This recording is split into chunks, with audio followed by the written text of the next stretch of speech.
Hi guys, this is Vicious, leader of 7 Days Departed, an alliance in Empires and Puzzles. You can find more of these videos and our website at www.7ddgaming.com. This is the first part in our tutorial series of Empires and Puzzles, and I just want to get you started on the interface and how that works, and that's a good starting point for this game. I should also mention that there is a new player's guide written by a member of the community. Her name is Copper Sky, and her guide for new players is at tinyurl.com/coppersky-compendium. It's much more thorough than these videos will be, so I highly recommend looking at those as well. Alright, here's the interface with the stronghold. This is your stronghold. This is where you're going to be building buildings. This is where you're going to be crafting items, and this is where you're going to be doing collecting food, and you can also access your watchtower here, which is a part of our raiding PvP function in the game. You can also do a number of other things, which I'll explain in other tutorials. Briefly, I'm going to go over the user interface. If you top left-hand corner of the screen, you have your profile picture. Just go ahead and click on that. It says Vicious. You can edit your name. You can change your avatar. Plenty of avatars to choose from. You can do those unlimited. The name change is not unlimited. After 2 or 3, it does cost gems to change your name, and I'm out of those free ones. So once you click that, if you want to click back in it, it has all your stats and stuff like that. We like to screenshot these and post them in our Discord server, which is like TeamSpeak, and evaluate each other. Not evaluate each other, but just kind of compare notes. It's pretty fun. Moving on, the top 3 beside your profile picture, it's the different banners, the red, blue, and the purple. First banner is your world energy, is on a timer. The second banner is your raid PvP energy, that's also on a timer. And the third is your alliance energy, which is also your Titan energy. And that's the amount of tax you have on the Titan. And those are all on timers. In the top right hand corner is the main real money currency in the game, and those are gems. If you press the plus sign, it takes you to the shop where you can purchase gems or different packs, and that's the main currency in the game. The main non-real money currencies are the ones listed below those things. That's food, and that's also iron. You can also click on all of these things and it'll give you tool tips. So your energies, iron, and food, you can click on those. Gems and recruits. Recruits are a little more complicated to explain. Basically how that works is you hold a maximum number of recruits.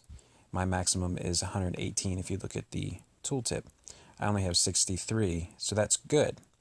That means I've used a bunch of them. The problem you typically run into this game is that you maximize your recruits fairly often, especially early on, until you understand how to manage them efficiently. So there's a number of recruits, and you can build houses inside your stronghold down here. I'll show you.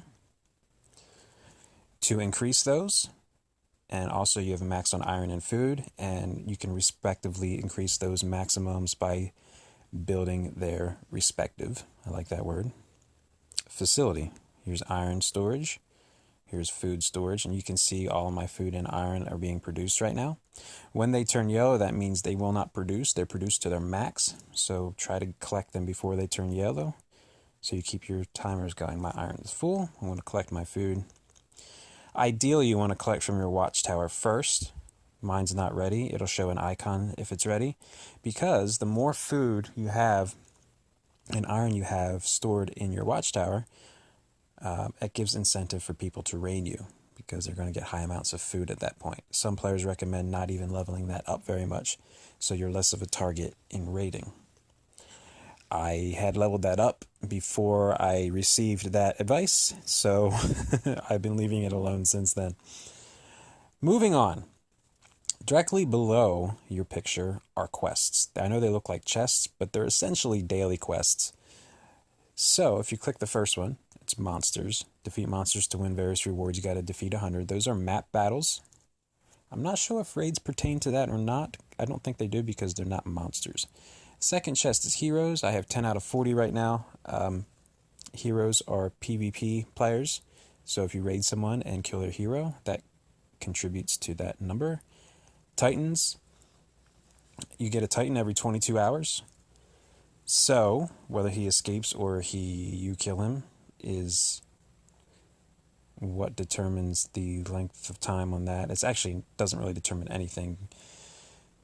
Sometimes you add a little more time to the Titan if he escapes or he needs to process, stuff like that. But generally speaking, 22 hours, every 22 hours, a new Titan appears.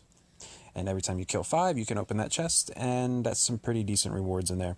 Also with those chests, is every once in a while you'll get a rare chest where it says you need to kill a certain amount of enemies or monsters for that element or that color. So 100 red monsters or 150 blue monsters, or in this case it'd be fire and ice respectively. And then you can open those chests.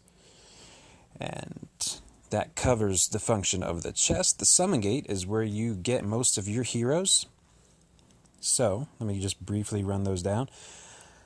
I'll start at the bottom, actually. Daily summon is a random and most common summon. You get that very frequently in the game. And that's going to summon a hero between 1 star and 3 star. 3 stars pretty rare. I've only gotten 2 of those, I believe, from the daily summon. The rest are 1 and 2 star heroes and troops. You can get 1 2 star troops. I'm not sure about 3 and 4 star. I've never got a 3 star or 4 star troop from the daily summon, so I'm not sure. You can cycle through them. I'm going to go ahead and click on it. You can cycle through them and see everything available. They have everything available listed, I believe. Yeah, you can cycle through if you want to. I don't recommend spending money on these. You get so many of them, it's not worth it. The best thing to do is save 300 gems to get a hero, or save 200 gems to upgrade your troops. One note on troops. Troops are a very underutilized thing in this game. Troops are extremely important, and they might be as important as your heroes in some cases, because troops are the damage that you inflict mainly with your gems, and it also affects your heroes in certain ways depending on the stats they give. And they've also upgraded troops recently, so you'll want to consider that as of 1.4 update. Troop summons, you can get 3 and 4 star here. I have 1 4-star troop set, which I got from a free token that dropped, which was kind of nice. And the rest of them I've gotten have been 3. I've gotten more of these drop in the game than I have actually bought, so that worked out pretty well. Yes, you need troops in this game, and I highly recommend getting at least 3-star troops for all of your color slots when you set up your teams. Epic Hero Summon. This is for heroes. This is any hero between 3 and 5 stars. It's very common to get 3 stars in this game. It's less common to get 4 stars, and it's pretty rare to get a 5 star. Consider yourself lucky if you do get a 5 star. I do not have a 5 star yet. So, let's go ahead and click X and get out of there. One thing I should note is most people do not prefer this summon. They actually prefer the elemental summon, and here's why. There is a cycle of a day or 3, or I forget the exact timer on it. Every cycle, this changes the element. Now, the difference between this one, it's still 3 to 5 stars for the summon. It's the same price as an Epic Hero Summon, but it increases your chances of getting a 5-star hero. So most people like to spend their money in this, if possible, and a lot of times they'll wait until the appropriate color comes up in which they need a hero for that element. That's the most popular. That is the one, if you can hold out, probably the most wise to spend your 300 gems on, because it does increase your chance of getting the 5-star heroes. Elemental Summon is done. At the very top, you'll notice a banner. It says exclusive in June. As of the 1.4 update, the developers have introduced a Hero of the Month. This is the first one of June 2017, and her name is Hel. You just click on her. Pretty nice hero. I've seen 2 or 3 people I've fought in raids that have her. So she's not real common yet. Some people have her, but she's still fairly rare. So good luck to you in finding her and getting her, and you can get that in any elemental or Epic Hero Summon, apparently, according to the text. Moving on, that's the Summon Gate. Just to let you know, this game is it is in your interest to spend some money. If you try the free-to-play route, you are going to get very frustrated, and you're going to be waiting long amounts of time. It is possible, but if you think you're going to get in this game and play for free and compete, the odds are against you. You definitely need to spend money in this game in order to be competitive. It's not going to tear your bank account up. I've only invested probably $50 to $60 in this game so far, and I'm doing fairly well. So you don't have to spend a lot of money, and you do it as you want to, and they actually have a pretty decent system for summons that works here, and it inspires you to get different heroes and things like that. So I do recommend putting a little bit of money into the game. Okay, so let's go ahead, and we have that training is done that I just started before this video. These are heroes. When you train, those are what your training facilities are for. You get heroes, and you'll get items that drop in different portions of the game that you use within your training facilities to get these heroes, which I will explain more. I'll explain more heroes in a different segment, a different video. Moving down the interface, quests. Quests you don't get right away. You have to reach a certain level. I don't remember the quest. I don't remember the level, but I'm pretty sure Copper Sky's Compendium has it. Again, tinyurl.com. tinyurl.com/Copper Sky Compendium, all one word. That information is probably there. Quests, these change periodically. They have timers, and some of them are worth doing, some of them aren't, depending on where you're at in the game. These two are both worth doing. I've already done the experience one. Frost March has Ascension items toward the end, which are worth getting. There's a compass there and some gloves, and those are definitely worth getting if you can beat them. I cannot beat the last one. The last time I tried, I've beaten the first 4, though. Raids. 2 different ways to access raids. You can do it right from this menu here, anywhere in the game, mostly. And that's going to bring up your raiding board. You can click the leaderboard if you want to. You can edit your team here. This is my current defense team. It displays your defense team first before you find an opponent. So that's one way you can edit your defense team. Your defense team is the team that is controlled by the computer artificial intelligence when you're offline, and they defend your watchtower. So sometimes you win them, sometimes you lose them. They're actually more difficult to win than offense. So let's go ahead and exit out of that. Actually, let's go ahead and find an opponent. This is the opponent interface, ready to battle. I will delve more into raiding in a different video, but this is the screen, and then you consume your energy, or you can re-roll with food. Also in this screen, as you notice, it says attacking team, and that's where you can edit, another place where you can edit your attacking team, or switch teams if you need to. If you click that button, that'll bring up that function to switch your team or edit your heroes and troops. Moving on, let's head back to the base. That's what that button's for. The map will take you back to where we're just at. That's where you level through the world, and that's player versus environment. That's where you get loot and progress through the map like you would in a standard type of game. This is your stronghold, obviously. We'll go through more of that either in this video or another one. Heroes. This is how you manage all your heroes, your troops, and your teams. You can assign your heroes to a team for a number of different reasons. I run 3 different teams, actually more than that technically speaking, but they only let you assign 3 different teams. But in my head, I run about 4 or 5. Excuse me. So anyway, they have a brown tab above them listing what team they're on. A good method to use if you don't want to accidentally consume a hero while leveling is to put them on a team. I don't do that because I don't have enough team spots. And you can sort with the top left-hand corner by power, element, or their name. I use power and element. When I'm leveling, I use element because that shows the heroes which I can consume. I have 53 out of 60. You can increase the cap on that within the store by spending gems. It's actually not that expensive. I think it's only 50 gems, and it's sometimes worth doing. It will increase on its own as you level progressively. So if you click on one of the heroes in one of your teams, you can level them up with the level up button, and then you use 10. Well, you should use 10 if it makes sense to use 10 to level it up. Ideally, the best thing you can do is use the same character first. That's not going to happen nearly as often when you have 3-star and up, but that'll increase your special level up chance, which is a percentage. That'll increase that drastically. And you also then want to use the same colored hero most of the time. Now you can get good results by using higher tiered heroes, higher starred heroes that aren't your color, but the best results, the most common best results are using the same color, but you can get better results sometimes if you consume higher heroes. Ideally, generally speaking, you want to try to use the same color when possible. Once you reach the max level, you can ascend the character, which is indicated by the up arrows on their hero card. So you level a character to, let's say, 30 or 40, and then you ascend them. You level them up again, 30 or 40 levels, ascend them again until you reach their maximum ascension. As you can see, my top 5 heroes, they're all completely ascended. Well, the first 2 are completely ascended. Balthazar has 4 more levels to go till he's max. Boral is only ascended twice. Melindor's ascended 3 times and ready to ascend again because he's level 60. And those levels change depending on the strength of your card and how many stars are on it. Gormak is almost ready to ascend for the last time.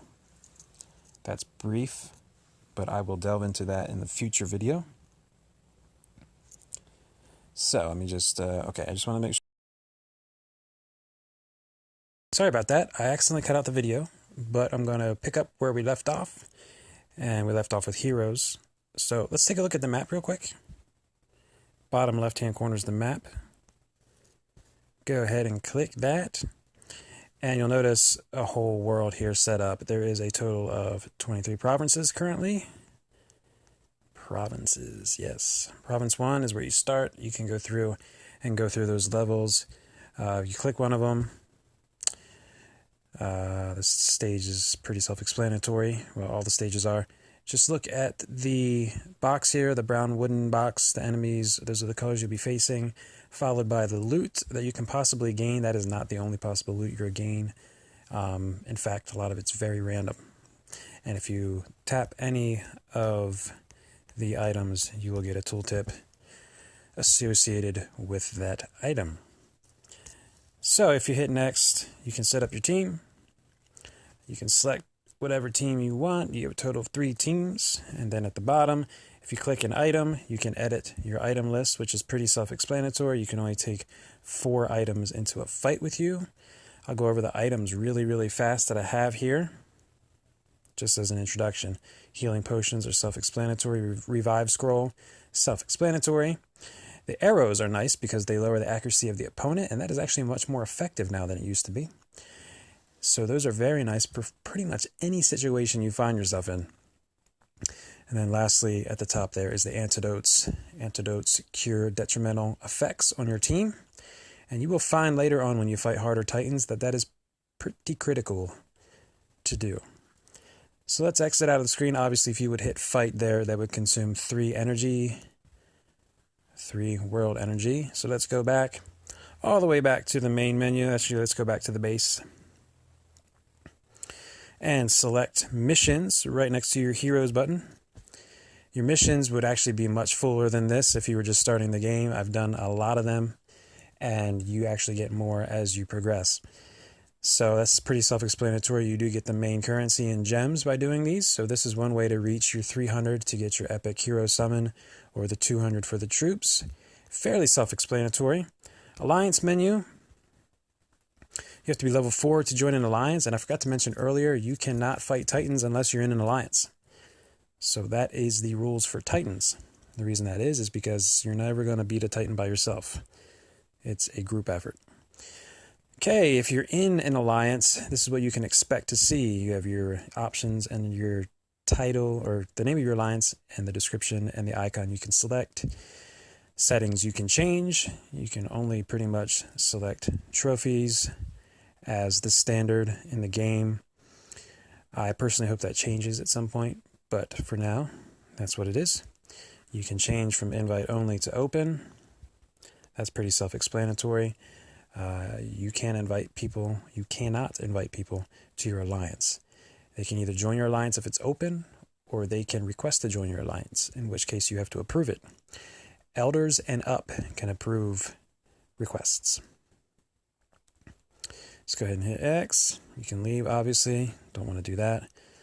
These are all my members sorted by trophy. You can't change the sort method at this time. If you click on a member, it shows the last time they were online, their team setup, their team power, and if you are a leader, elder, or co-leader, you will have additional options at the bottom.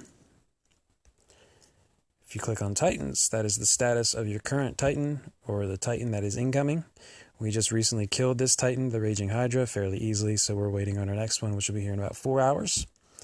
You can view the Titan from this menu and view all the attacks. You can also access the Titan. He's also floating around in the map in different areas, depending on which one it is. You can see how many attacks were taken, what time they were taken, and how much damage. This one was pretty easy. And then you have your top leadership board on the Titan right there. Let's go over to the Alliances tab. This is probably the screen you're going to see if you're not in an alliance. If you just hit search without typing in anything, it's going to bring up all the alliances that are open, and I think they're sorted by how many members are in them. No, they're sorted by... I don't know how they're sorted. Regardless, I do not recommend this method to find an alliance. This is the method you have to use to join one, but what I do recommend is actually hitting X and going out into the global chat area and monitoring that to see which alliances are active. Because a common mistake people make because they don't know any better is they join the first alliance, and that usually ends up not being a good idea because a lot of times these alliances are formed on a whim. They don't really have any plans for these alliances. They're just testing the feature or want to see what the feature is all about. And you'll end up in an alliance that's not active, or the leader doesn't play the game anymore. In which case, don't waste your time, monitor global chat and find alliance that way, and then come in here and look them up and join them. You can also check the leaderboard from here. Top players, top alliances, pretty self-explanatory. Your my rank's at the bottom, your rank, whoever you are. You're not a vicious. That's the alliance menu, pretty easy. Inbox. Currently, this is only messages from developer. You cannot private message people in this game yet. I imagine that will be different in the future. And the social area is for the game's different social media pages. Right next to the inbox, in between the inbox and the menu, you see 2 dots. That's because there's 2 menus, and they're toggleable. Is that a word? Let me know in the comments if that's a word. Toggleable. So if you click menu, that brings up your next menu. I'm going to go through these very fast because they're not really that important. Rankings, we just saw that. That's another way to access that menu. The shop, real money shop. Pretty self-explanatory. Featured. These are different packs you can get. These are the promotional packs they offer. Some of them are good. Some of them are not. Rule of thumb. Look for the ones that have guarantees, because in my experience from the people that have spoken about some of these packs, it's pretty rare to actually get the items you're looking for, and it's basically a toss-up. So if you don't want to get super frustrated or test your luck, I recommend going for the guaranteed packs. These are the gem packages. This is the money currency. Well, kind of. You normally have to have large amounts. You have to spend money or accumulate them through the missions. Resources, I personally didn't bother with any of these. You can if you want to. Iron and food, I wouldn't, simply because they're very expensive and you accumulate those pretty quickly. World and energy refill, they're reasonably priced. I personally wouldn't do it, but that is up to you. Hero cap increase is the only one in the screen I would personally consider, simply because you do run out of space for heroes, especially when you start getting ones that you want to keep. And battle items.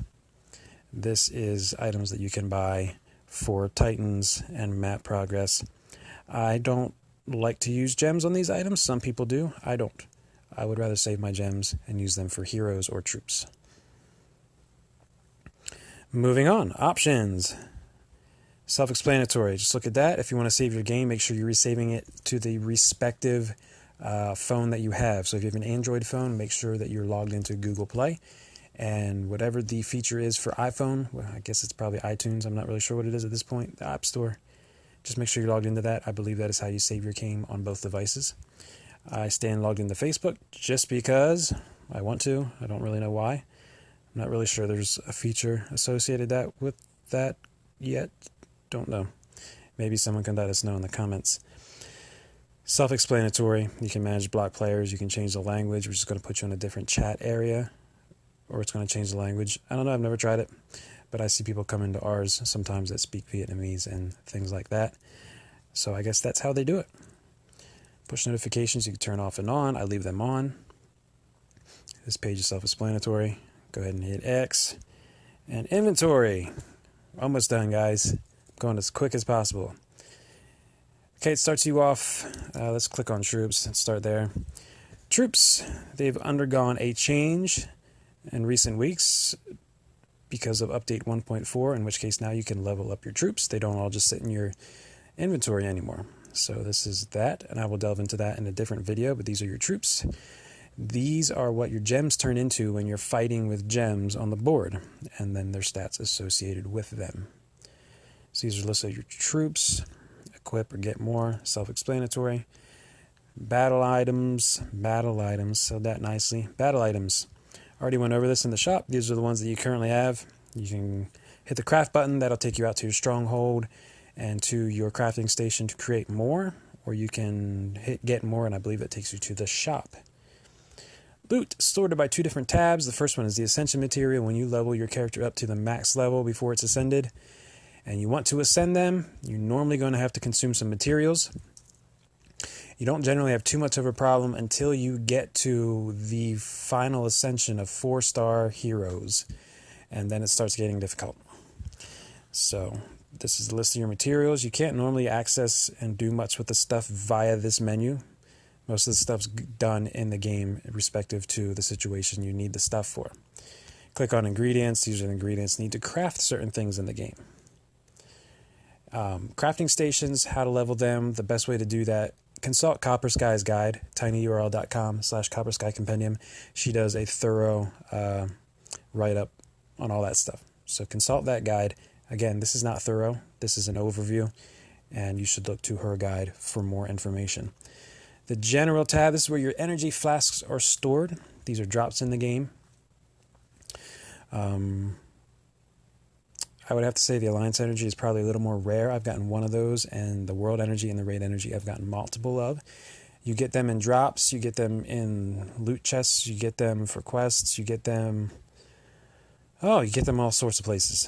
They are more rare than your standard loot, obviously, because you can also buy them in the store, so obviously they're going to make them more rare. What they do is they just recharge your energies, respective to whatever flask type they are. And finally, hit the menu to go back to the normal menu. You're not going to use that menu very much, at least I don't. Chat icon toggles the chat off and on. If you click on the chat, my buddy Rook is talking. She's pretty cool. She's a very helpful member of the community. This is separated by global and alliance tabs. And global is obviously the global chat. It's general public chat, and the alliance chat tab is chat within your alliance. Hit the gearbox. You can manage the chat room and your block players. That's self-explanatory. Hit the X. Go over the quick items real quick on my screen. Go over the quick items quick. Redundance for the win. Watchtower. Open that up. Obviously that's food, or some people call it ham and iron. Collect it. You can also revenge people from this screen and see your logs for your raid. Let's see here. Mystic Vision, it says next in 14 hours, 18 minutes. That is the video, which can give you loot. It's also a way for the game developers to make money by using advertisements. Training facilities. My hero caps reach, but these are where you get your heroes. And then collect the food. I explained some of this already, so I'm not going to go into detail. But that's about it. I'm going to get into other topics as we move on, but for now, this is an overview of the game.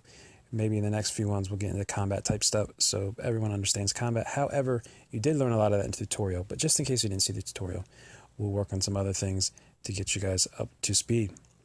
Until then, this is Avicious. Check out our website, 7ddgaming.com, and again, Copper Sky's compendium is tinyurl.com/coppersky compendium. Have a good day, guys.